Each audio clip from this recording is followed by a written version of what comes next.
ruled your decisions. You've known the hunger for power, the seduction of wealth, and the comfort of ownership. But now, in this lifetime, those things feel your decisions. Shallow, known the hunger for power, not evil, the seduction of wealth, useless, and the comfort of ownership. Insufficient. But now, you walk through stores and malls and feel no urgency to buy. You scroll through curated lives and feel no jealousy, not useless. And when someone asks what your 5-year plan is, you speak more of peace and purpose than profits and promotions. You scroll through curated lives and feel no jealousy, not useless. And when someone asks what your 5-year plan is, you walk decisions. You scroll through curated lives and feel no jealousy, not useless. And when someone asks what your 5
break you, it transforms through you.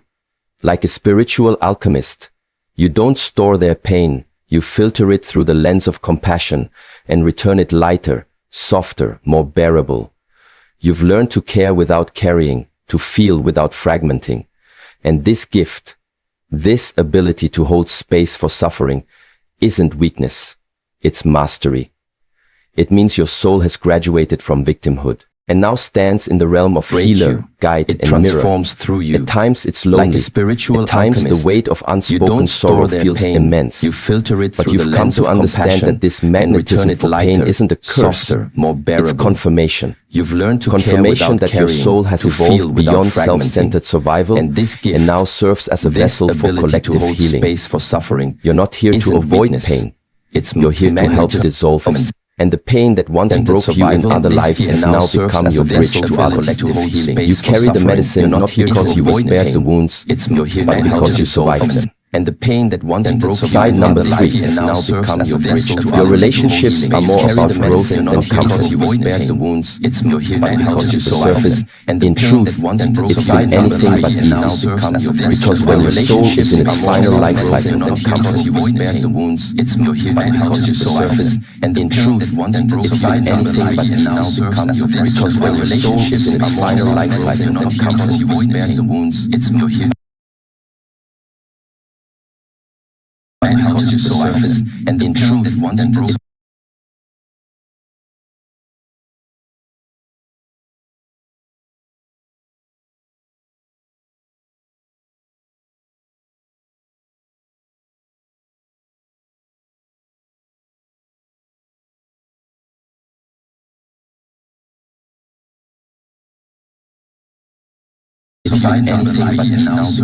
because when your soul is in its final life cycle, then comfort you spared the wounds, it's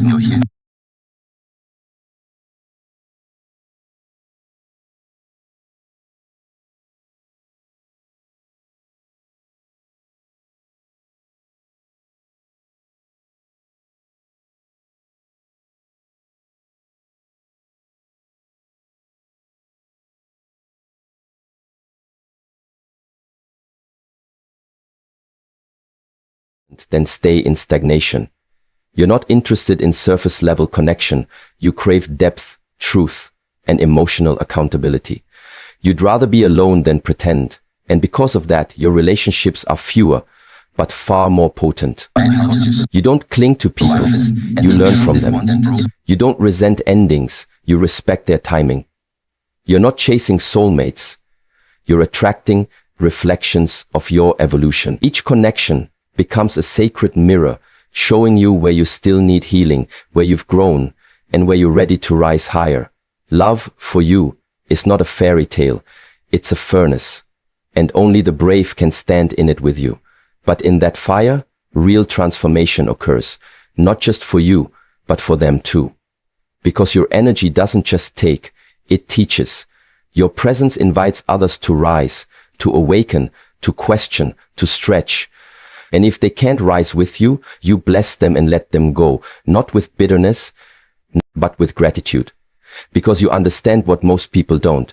Real love isn't always soft. Sometimes it's the force that burns everything falls to the ground, so only truth can remain. Time feels like an illusion. And though the clocks keep ticking and the calendars keep flipping, something deep within you no longer moves by hours, dates, or deadlines. It moves by rhythm, by intuition, by soul. You watch the world obsess over time, rushing, planning, aging in fear.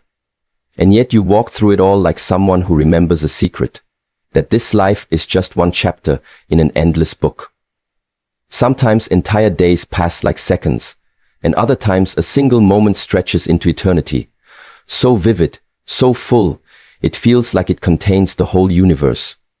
You find yourself less concerned with what time is it and more interested in what is this moment asking of me.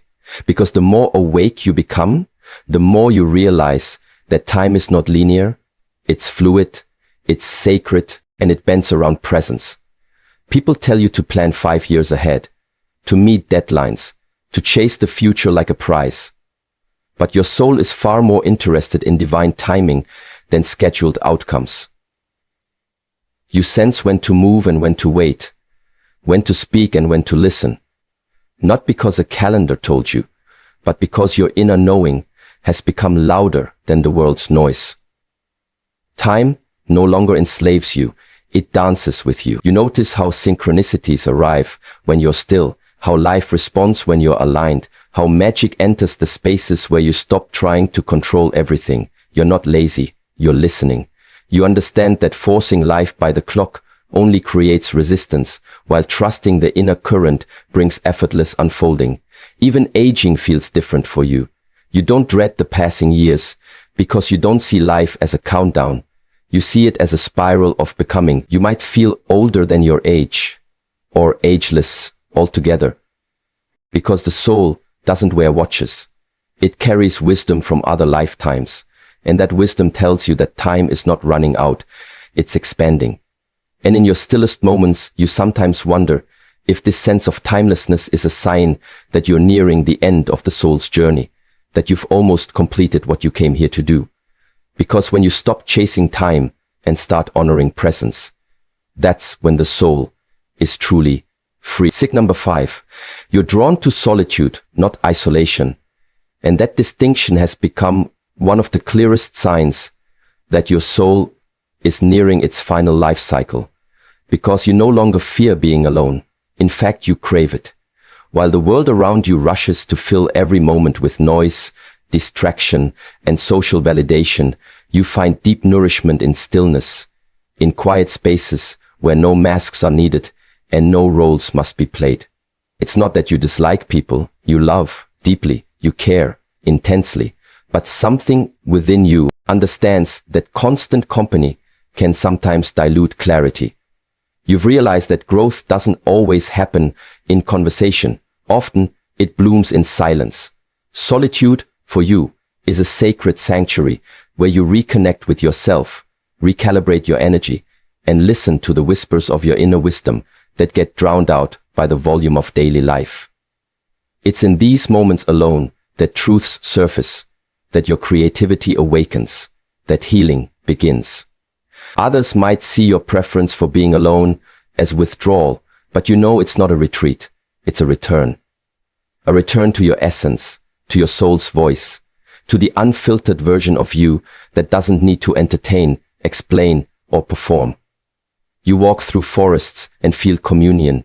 You sit in silence and feel connection. You journal, meditate, reflect, not because it's trendy, but because it's how you breathe spirit. The more you embrace solitude, the less tolerance you have for superficiality. Small talk drains you, crowded rooms numb you, and you'd rather spend a quiet evening under the stars than a loud night trying to fit into places that no longer feel like home. You've learned that being alone isn't the same as being lonely. In fact, solitude has made you feel more whole, more rooted, more you than any crowd ever could. And in that sacred space, you've started to remember something. That peace is not something you find out there, it's something you uncover within. You're not running from the world, you're simply no longer trying to lose yourself in it. You know that when you finally feel at home, in your own presence, you're free. Because those in their final life cycle don't need constant company to feel alive. They carry life within them, and solitude becomes their sanctuary, not their sentence. See number 6. Your intuition is no longer a whisper. It's a roar, and you can no longer ignore it, suppress it, or rationalize it away like you once did. It doesn't ask for your permission. It commands your attention. What used to feel like subtle nudges or quiet gut feelings now arrives as undeniable knowing, sudden clarity, and sometimes even physical sensations that alert you to